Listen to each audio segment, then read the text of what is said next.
ना मतलब ऐसा लगता है कि कई बार आप जब ऑन एयर आते होंगे तो मंदी वाले ना कान में उंगली डाल के बैठ जाते होंगे। लेकिन ये बताइए सर, शेयर क्या होगा आज के लिए? कहां पर आपका कन्विक्शन है? और मैं कहना भूल गया अभिषेक, आपको देखना चाहिए। आप तो मूर्ति हो स्थिरता की, और हमेशा ही आप एटलीस्ट स्माइल तो करते हो। मंदी तेजी तो आती रहेगी, लेकिन अगर माल ही नहीं है तो मैं कमाऊंगा कैसे? तो दूसरी बात यह है, कन्विक्शन रखना सबसे जरूरी है। I am bullish on India as a patriot and as a bull, because India में ही ग्रोथ है, हमें कहा दूसरी जगह दिख रही है। तो आज के दोनों मेरे बैंक शॉर्ट पिक्स है। फेडरल बैंक, जो आपको पता है गोल्ड लोन में one of the best performing banks, उसका मार्केट शेयर गेन हो रहा है। उसके NIMs have been the highest.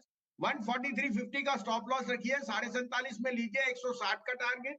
दूसरा पीएनबी, पीएनबी के रिजल्ट्स बहुत शानदार थे, और मुझे लगता है मिस्टर गोयल ने तो टर्न अराउंड कर दिया। मैं प्रियंका को 35-40 रुपए में कहता था, और प्रियंका भी उदास होती थी, चल नहीं रहा था, लेकिन जब चला तो रुका नहीं। अब तो ये 85 रुपए जाएगा, और आप स्टॉप लॉस 83 और 85 का टारगेट है, स्टॉप लॉस 76.50 लग सकते हैं।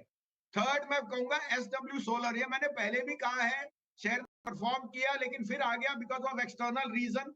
एक्सटेनियस रीजन ये थे कि उनकी बैंक गारंटी एनकैश हो गई, तो लोकल डेट में जो सर्विसिंग थी उसमें ढील आ गई।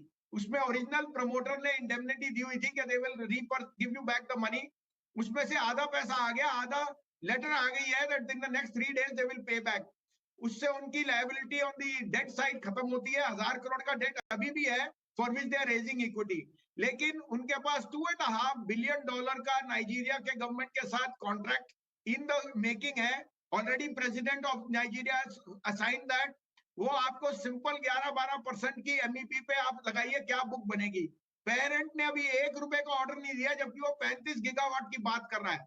तो ये शेयर अगले 2 साल में 3 गुना भी हो जाए तो मुझे कोई अचंभा नहीं है।